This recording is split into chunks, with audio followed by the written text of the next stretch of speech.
Wenn du jemand bist, der nach Asien auswandern möchte oder vielleicht in Asien einen Plan B etablieren will, dann solltest du dir Malaysia anschauen. Malaysia hat das My Second Home Programm. Dort wurden jetzt vor kurzem wieder die Bedingungen erleichtert und mit den neuerlichen steuerlichen Änderungen in Thailand wird meiner Meinung nach My Second Home in Malaysia zunehmend interessant. Was das genau bedeutet, darüber wollen wir in diesem Video sprechen. Wenn auch du dir zu einem Plan B Gedanken machst und dabei Inspiration brauchst, lade ich dich ein, zu unserem Plan B Seminar am 8. und 9. Juli 2024 nach Zürich zu kommen.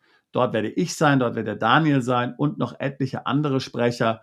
Und wir werden viele Themen abdecken, die für jeden, der an einem Plan B arbeitet, relevant sind. Eben wie hier zum Beispiel interessante Länder für jene, die einen Plan B suchen. Zweitens Bankkonten, Depots im Ausland, meistens im Nicht-EU-Ausland. Drittens Dinge wie Zweitpass, Citizenship by Investment oder auch Golden Visa. Viertens Dinge wie Immobilienkauf im Ausland. Fünftens auch Dinge wie Edelmetall im Ausland kaufen und lagern. Das sind alles Themen, neben natürlich auch den Themen wie Firmengründung im Ausland und steuerliche Optimierung. Das ist natürlich ganz wichtig.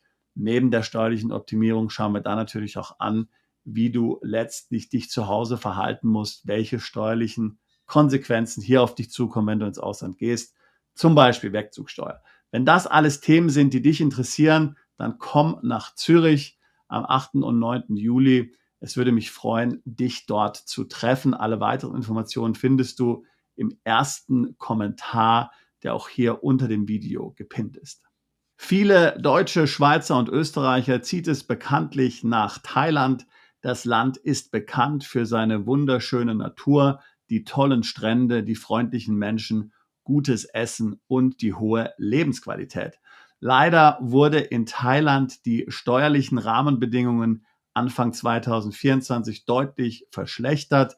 Wenn man nun Geld aus dem Ausland nach Thailand bringt, muss man dieses unter Umständen in Thailand versteuern.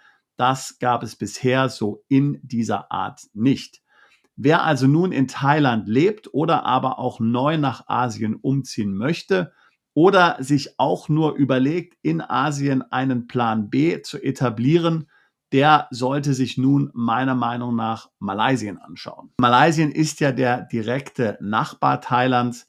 Du hast dort also das gleiche Klima, die gleiche wunderschöne Natur, die gleichen tollen Strände. All das gibt es in Malaysia auch.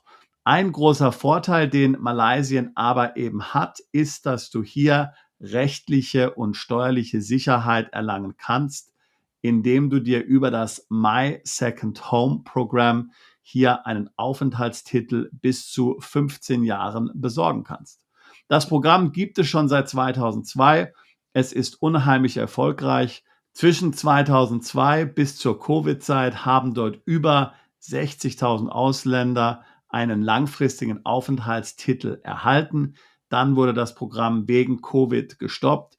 Kurz nach Covid wurde es neu aufgelegt, allerdings mit stark verschärften Bedingungen, sodass dann die Anträge um 90% eingebrochen sind. Vor kurzem aber hat man die Bedingungen wieder gelockert. Ich muss sagen, deutlich gelockert. Und somit dürfte auch My Second Home für den Durchschnittsbürger, für den Durchschnittsauswanderer interessant werden. Und ganz spezifisch auch dann, wenn du ein Land suchst, das hier im Rahmen deiner Plan B Gestaltung interessant sein könnte, solltest du über Malaysia nachdenken. Was meine ich damit? Nun, wenn du dabei bist, einen Plan B zu etablieren, dann bist du ja noch nicht bereit, wirklich auszuziehen, wirklich auszuwandern. Du willst aber irgendwo schon mal die Vorbereitungen treffen, dass du dich irgendwo ins gemachte Nest setzen kannst. Du willst jetzt schon mal anfangen vorzubereiten und brauchst dafür natürlich ein Land, wo die Anforderungen für den Aufenthalt nicht besonders hoch sind. Es bringt dir ja nichts, wenn du zum Beispiel wie in der Schweiz mehr als ein halbes Jahr pro Jahr dort verbringen musst, um deinen Aufenthaltstitel behalten zu können. Nun, in Malaysia mit dem My Second Home Programm wurde jetzt die Anwesenheit, die du im Land verbringen musst, pro Jahr auf 60 Tage reduziert. Davor waren es 90 Tage. Das heißt also, wenn du in der Lage bist, tatsächlich hier 60 Tage im Jahr in Malaysia zu verbringen, sagen wir, du möchtest dort zum Beispiel überwintern, dann ist dieses Programm ideal für dich, auch im Falle einer Plan B-Gestaltung. Schauen wir uns aber nochmal die Anforderungen an, die du hier in Malaysia erfüllen musst, um eben das My Second Home Visum zu erlangen. Zunächst mal hat man sich hier ein bisschen was von den Thailändern abgeschaut. Es gibt jetzt nämlich auch in Malaysia, ähnlich wie beim thailändischen Elite-Visum, 3 verschiedene sogenannte Tiers. Also das ist Silber, Gold und Platinum. Für jeden dieser Tiers musst du hier einen unterschiedlichen Investmentbetrag auf einem Konto in Malaysia einzahlen. Und je mehr du einzahlst, desto länger kannst du dann auch im Land bleiben. Bleibt also dieser Aufenthaltstitel bestehen. Wie gesagt, du bekommst dieses Geld zurück, wenn du Malaysia wieder verlässt, wenn das Visum abgelaufen ist, beziehungsweise du es zurückgibst. Und du kannst auch nach einem Jahr bis zur Hälfte des Betrages zum Beispiel für eine Immobilie in Malaysia ausgeben. Was sind nun die Beträge? Bei Silber sprechen wir von rund 100.000 Dollar, die du hier eben auf eine malaysische Bank einzahlen musst.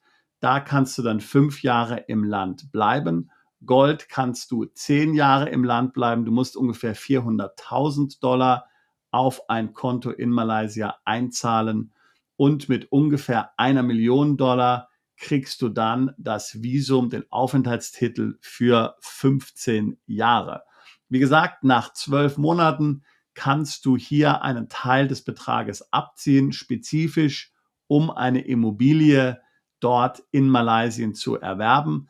Andernfalls bist du verpflichtet, diesen Betrag auf dem Konto dort zu lassen, solange du letztlich das Visum benutzt oder solange das Visum gültig ist. Wie ich schon gesagt habe, früher musste man mindestens 90 Tage pro Jahr im Land sein, um die Anforderungen des Visums zu erfüllen.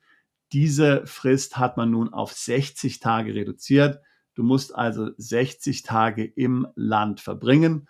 Nun, ich weiß, für manche ist das immer noch zu viel. Manche wollen wirklich nur ein Plan B-Land haben, wo es wirklich keine vorgeschriebene Aufenthaltsdauer pro Jahr gibt. Dann ist Malaysia leider nichts für dich. Wenn du dir aber vorstellen kannst, dort mindestens 60 Tage im Jahr zu bleiben, dann ist das natürlich eine interessante Option. Einer der größten Kritikpunkte an den Änderungen, die nach Covid hier am My Second Home Programm vorgenommen wurden, waren die monatlichen Mindesteinnahmen, die man erzielen musste, um sich für das Programm zu qualifizieren. Im Ausland wohlgemerkt, zum Beispiel durch Rente, Pension, Kapitalerträge und so weiter und so fort. Hier musste man vor Covid noch rund 2.100 Dollar nachweisen und dann nach Covid wurde dieser Betrag auf sagenhafte 8.500 Dollar pro Monat erhöht. Das kann sich natürlich kaum jemand leisten. Somit sind dann eben, wie gesagt, hier die Anträge um 90% eingebrochen. Hier jetzt bei den neuesten Änderungen scheint es überhaupt kein monatliches Minimumeinkommen mehr zu geben, das man nachweisen muss. Das bedeutet natürlich, dass My Second Home wiederum für viele, gerade Rentner, Pensionäre, attraktiv ist, die eben Vermögen haben, aber nicht unbedingt über hohe monatliche Einkommen verfügen. Aber jetzt wollen wir mal nicht nur von Rentnern und Pensionären sprechen. Eine weitere Änderung an dem Programm ist nämlich, dass man schon ab 30 Jahren den Antrag stellen darf nun. Davor musste man mindestens 35 Jahre alt sein. Und das Beste heben wir uns für den Schluss auf. Es sind nämlich hier alle ausländischen Einkünfte steuerfrei. Das wird besonders jene erfreuen, die vielleicht die negative Erfahrung jetzt mit Thailand gemacht haben, wo auf einmal hier ganz unerwartet doch mit ziemlich hohen steuerlichen Negativwirkungen umgegangen werden muss. Daher würde ich sagen, Malaysia hier ein sehr attraktives Land, wenn du ein Land für deinen Plan B suchst oder aber eben auswandern möchtest nach Asien und vor allen Dingen Rechtssicherheit suchst, die dir vielleicht Thailand so nicht gewähren kann. Auch die Lebenshaltungskosten sind ja in Malaysia recht überschaubar. Sogar in Manila sind die Lebenshaltungskosten um 12% höher als in Kuala Lumpur, der großen Metropole Malaysiens. Der Unterschied zu Bangkok beträgt sogar 25%. Also Bangkok ist 25% teurer als Kuala Lumpur. Das kann schon einen Unterschied machen, insbesondere dann, wenn die Einkünfte nicht so hoch sind. Hier wollte ich auch noch mal kurz anbringen, wenn du vielleicht noch nicht hier bereit bist, im Umfang dieses My Second Home Visums in Malaysia zu investieren, gibt es ja auch noch das sogenannte Rantau Visum, was auch für digitale Nomaden oder Freiberufler jeder Art eigentlich sehr interessant sein kann, die vorübergehend in Malaysia leben wollen. Auch hier sind dann ausländische Einkünfte steuerfrei und du darfst eben in Malaysia vor Ort für ausländische Auftraggeber, Kunden, Arbeitgeber etc. arbeiten, musst auf diese Einkünfte keine Steuern bezahlen. Das Visum ist 1 bis 2 Jahre gültig. Das wäre eben interessant für jemanden, der noch nicht bereit oder in der Lage ist, hier den finanziellen Aufwand zu leisten, den My Second Home immer noch erfordert, auch wenn, wie gesagt, viele der Bedingungen tatsächlich erleichtert worden sind, wie wir ja in den vergangenen Minuten hier gehört haben. Wenn auch du dich dafür interessierst, deinen Plan B im Ausland zu gestalten oder schon einen Plan A hast und auswandern möchtest, möglicherweise nach Asien, möglicherweise nach Malaysia, dann lade ich dich ein, jetzt ein Beratungsgespräch zu buchen. Link packe ich hier in die Beschreibung des Videos mit hinein. Wir helfen seit fast 20 Jahren Mandanten dabei, ins Ausland umzuziehen, ihre steuerliche Situation zu optimieren, Vermögen aufzubauen und Vermögen zu schützen. Ich würde mich freuen, auch dich alsbald zu unserer Mandantschaft zählen zu können. Bist du Unternehmer, Freiberufler oder Investor? Zieht es dich schon lange ins Ausland? Mach heute den ersten konkreten Schritt in eine Zukunft mit mehr Geld und mehr Freiheit. Buche ein Beratungsgespräch mit Sebastian und seinen Kollegen. Unsere Kanzlei unterstützt Mandanten wie dich dabei, deine Steuerlast legal zu reduzieren, Vermögen aufzubauen und zu schützen und deine persönliche Freiheit zu maximieren. Profitiere jetzt von unserem Fachwissen und unserem Netzwerk. Gehe zu mandatierung.com und werde Mandant unserer Kanzlei.